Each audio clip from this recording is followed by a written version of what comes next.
नमस्कार, आप देख रहे हैं अमृत दर्शन न्यूज और मैं हूं आपके साथ मानवी ठाकुर। शुरुआत करते हैं आज की खास खबर के साथ। पूर्व मुख्यमंत्री दिग्विजय सिंह के एक देश दो कानून पर सियासत चरम पर। बीजेपी लगातार हमलावर हुई। दिग्विजय सिंह पर मंत्री राकेश सिंह ने कहा कि हम जाति आधारित, समाज आधारित राजनीति नहीं करते। दिग्विजय को कहा राजनीति में जातियों को ना डालें तो बेहतर होगा। वहीं दिग्विजय सिंह के कांवड़ियों के पोस्ट पर पूर्व मंत्री पीसी शर्मा ने सफाई देते हुए कहा कि उनका मतलब सीधा साधा है। बाबा साहब का संविधान है, वो सब पर लागू होता है। ये सब चीज प्रशासन समझाइश से सुलझाई जा सकती है, लेकिन लठ चलाने और लोगों को प्रताड़ित करने की जरूरत नहीं होती है। टीवी पर देखा है कि कांवड़ यात्रा के बीच अगर गाड़ी वाले फंस गए तो उनकी गाड़ी तोड़ दी गई। ये सब चीज ये नहीं होना चाहिए। बाबा साहब का एक कानून है, सबके साथ एक जैसा बर्ताव होना चाहिए, ये उनका मंतव्य है। कांवड़ियों ने गाड़ियां तोड़ी, पुलिस खड़ी खड़ी देख रही है। ये स्थिति नहीं होनी चाहिए। हरदा घटना में जाति पूछकर पीटने पर कहा मैं खुद वहां था। वास्तव में हरदा में पहलगाम स्टाइल में जाति पूछकर मारपीट की गई और जेल में बंद किया गया। ऐसे हजारों लोगों के साथ ऐसा हुआ। आखिर किसके इशारे पर वहां ऐसा हुआ? इतना बड़ा मामला नहीं था, लाठीचार्ज करना पड़े। स्थानीय प्रशासन को बात करके मामले को निपटाना चाहिए था, लेकिन पुलिस ने लाठीचार्ज किया और आंसू गैस छोड़े और लोगों को गिरफ्तार तक किया। ये मामला कांग्रेस विधानसभा में उठाएगी। सर, एक देश में दो कानून होने की बात जो है वो दिग्विजय सिंह पूर्व मुख्यमंत्री ने की है, और एक तरफ नमाज की फोटो, एक तरफ कांवड़ यात्रा की फोटो, और व्यवस्था को, प्रशासन शासन को कटघरे में खड़ा करने की कोशिश की है। आप क्या कहेंगे? देखिए, हम जाति आधारित, समाज आधारित राजनीति नहीं करते। हम महापुरुषों पर आधारित होकर अपनी व्यवस्था और रचना पर चलने का प्रयास करते हैं। ऐसे वे महापुरुष जिन्होंने देश को दिशा दी है। जाति आधारित राजनीति ने हमेशा देश को बांटा है। मैं ये नहीं कहता कि जातियों की चिंता नहीं होना चाहिए, लेकिन सरकार के नाते सभी की चिंता होना चाहिए। किसी की भी अनदेखी ना हो, किसी के साथ भी अन्याय ना हो, ये होना चाहिए।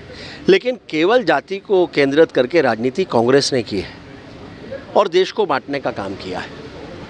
और इसलिए मेरा मानना है, जिन घटनाओं की बात अभी आपने की है, ऐसी घटनाओं में जातियों को जोड़ना उचित नहीं है।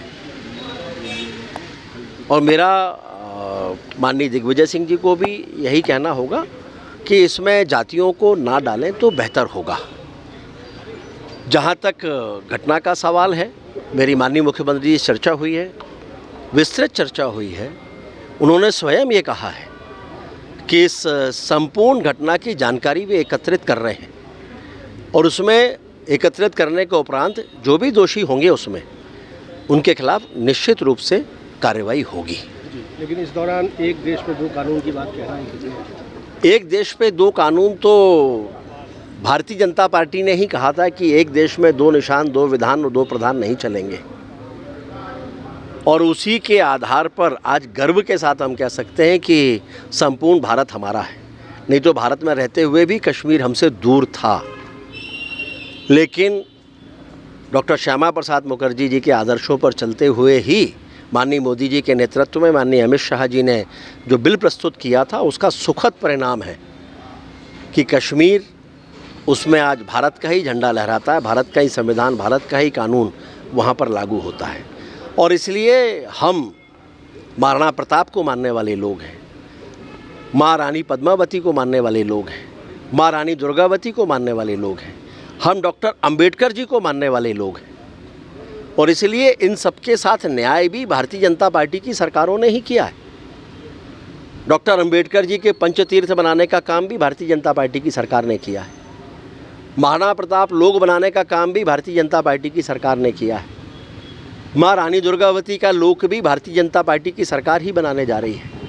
तो हमें समाज के भीतर सकारात्मक कदम रखना चाहिए, उठाना चाहिए, ताकि लोग उससे प्रेरणा ले सकें। हाँ, अगर कहीं कोई गलत है तो निश्चित रूप से, अगर कुछ गलत है तो उसकी व्याख्या उपरांत उस पर कार्रवाई भी होना चाहिए। और यही माननीय मुख्यमंत्री जी का स्पष्ट संदेश है। इसके पीछे कोई विभेद या तुष्टीकरण की आपको नीयत लग रही है? मैंने कहा है कि कांग्रेस जाति के आधार पर राजनीति करना चाहती है, जो भारतीय जनता पार्टी नहीं करती। नमाज पढ़ते लोग जिनके ऊपर पुलिस लाठी चला रही है।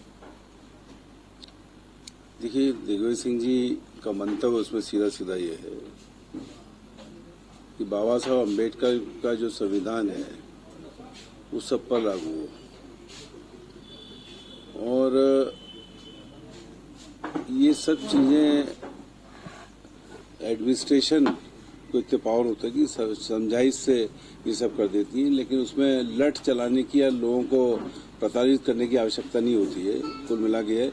और टीवी पे मैंने बहुत से चैनल्स पे ये देखा है कि जो कांवड़ यात्रा के बीच में गाड़ी वाले आ गए, फंस गए, उनकी गाड़ियां तोड़ दी गई। तो मैं समझता हूँ कि ये सब चीजें भी नहीं होना चाहिए, और एक कानून है बाबा साहब का, उसमें सबके साथ एक जैसा बर्ताव हो, ये उनका मंतव्य है। बीजेपी कह रही कि मैं भी था उसमें तीन विधायक थे वहाँ पर, लोकल 2 विधायक थे, और लोगों ने कहा कि और मैं तो कहूँगा कि पहलगांव स्टाइल में वहाँ पूछ रहे थे कि क्या नाम है उनका, सिंह है, राजपूत है, बोले इसको बंद करो, इसकी गाड़ी तोड़ दो।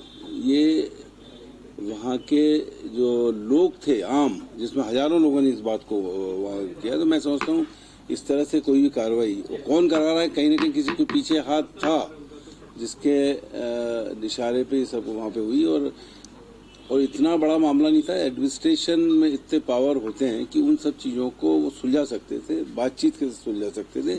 मामला किसी एक आशीष राजपूत का कोई हीरे के लेन देन में था, उसको जमानत हो गई और उसको बंद कर दिया गया। यहाँ से इशू शुरू हुआ और उस पे से लोग भड़क गए, और उसमें भी लाठीचार्ज, अश्रु गैस और गिरफ्तारी और वाटर कैनन, ये सब चीज़ों की आवश्यकता वहाँ नहीं थी। पर एक तरह से वहाँ लोगों के साथ बेरहमी से जो व्यवहार हुआ है, और एक बच्ची रोती आई, उसके पिताजी के साथ मारपीट हो रही है, हॉस्टल के अंदर घुस गए, हॉस्टल में आने की किसी को अनुमति नहीं होती। ये सब इश्यूज थे। मैं समझता हूँ कि ये चीज़ें विधानसभा में उठेंगी, क्योंकि 3 विधायकों ने सब आई विटनेस देख के आए हैं। मंत्री है नारायण सिंह पवार,